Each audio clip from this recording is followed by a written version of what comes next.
एक हामिला यानी प्रेग्नेंट लड़की को कब्र में दफना दिया गया। फिर जो हुआ ये जानकर अब की रूह कांप जाएगी। प्यारे दोस्तों, इस सबक अमोज वाकया को जानने के लिए हमारे साथ आखिर तक जरूर रहिएगा, क्योंकि ये खासकर हमारी माँ बहनें लिए सबक है। सरफराज एक परेशान हाल माजी का आदमी था, कानून से भागने वाला चोर। एक बैनक लौटने के बाद वो पुलिस से बाल बाल बच गया और रात गए अपने आप को एक गैर मानूस सुनसान इलाके में पाया। थके हारे और मायूस होकर वो कब्रिस्तान की ठोकरें खा गया। ठंडी खामोशी सड़कों से ज्यादा महफूज लग रही थी, इसलिए उसने सुबह तक आराम करने का फैसला किया। इस कब्रिस्तान में खौफनाक राज, एक ऐसा राज जो इसकी जिंदगी को हमेशा के लिए बदल देगा। मंजर: सरफराज एक कब्र के करीब लेटा हुआ, एक मोटी शाल में लपटा, उसकी आंखें खुली की खुली हुई जब उसे दौर से एक बेहोश कांपती हुई आवाज सुनाई दी। जब वो वहीं लेटा अपनी सांसें रोकने की कोशिश कर रहा था, सरफराज को एक आवाज सुनाई दी जिससे उसका खून ठंडा हो गया था। ये एक लड़की का बेचैन रोना था। प्लीज मुझे मत मारो, मैंने कुछ गलत नहीं किया। सरफराज घबराकर उठ बैठा। उसने कब्रिस्तान का जायजा लिया और देखा कि मर्दों का एक ग्रुप एक नौजवान औरत को खुली कब्र की तरफ घसीट रहा है। मर्दों के चेहरे गुस्से से भरे हुए थे और उनकी हरकतें बेरहम थीं। लड़की, जो भी मुश्किल खड़ी हो सकती थी, रहम की भीख मांगने लगी। सरफराज छिपे हुए सदमे में मंजमद जब उसने उनकी तपती हुई बातें सुनी। तुमने एक नाजायज बच्चे को उठाकर हमारे खानदान की बेइज्जती की है, तुम जीने के लायक नहीं। मर्दों ने, जो उसके अपने भाई थे, उसे खुली कब्र में फेंक दिया और उसे जिंदा दफन करने लगे। सरफराज को अपनी आंखों पर यकीन नहीं आया। ये सिर्फ जर्म नहीं था, ये एक गैर इंसानी फेल था।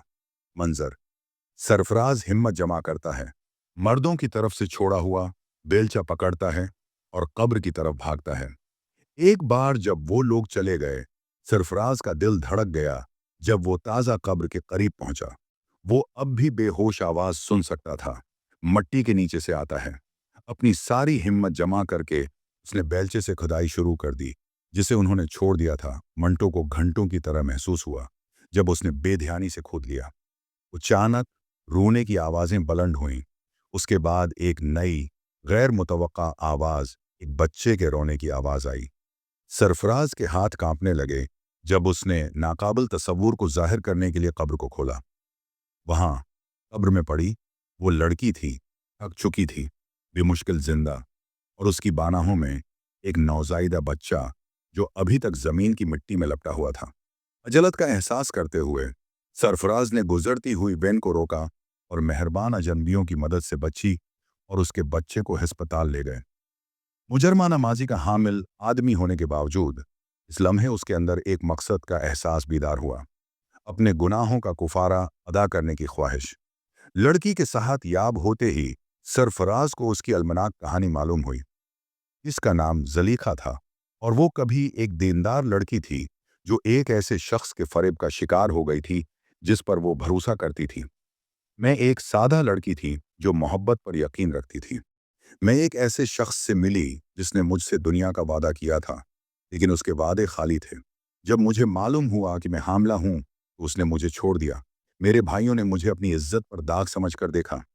आन की शर्मिंदगी को साफ करने के लिए मुझे जिंदा दफन करने का फैसला किया। इस कब्र में जिस तरह मिट्टी ने मुझे ढांप लिया, मैंने दिल से अल्लाह से दुआ की। मैंने माफ़ी और जीने का एक आखिरी मौका मांगा। तभी अल्लाह ने मुझे बचाने के लिए सरफराज को भेजा था। सरफराज जलीखा और उसके बच्चे के पास खामोश बैठा अपनी जिंदगी पर गौर करता है। सरफराज इस सोच को ना झाड़ सका कि तकदीर उसे आइन इसी वक्त इस कब्रिस्तान में क्यों ले आई। इसने अपनी जिंदगी गुनाहों में गुजारी थी, फिर भी उसे यहाँ कुछ नेक काम करने का मौका दिया जा रहा था।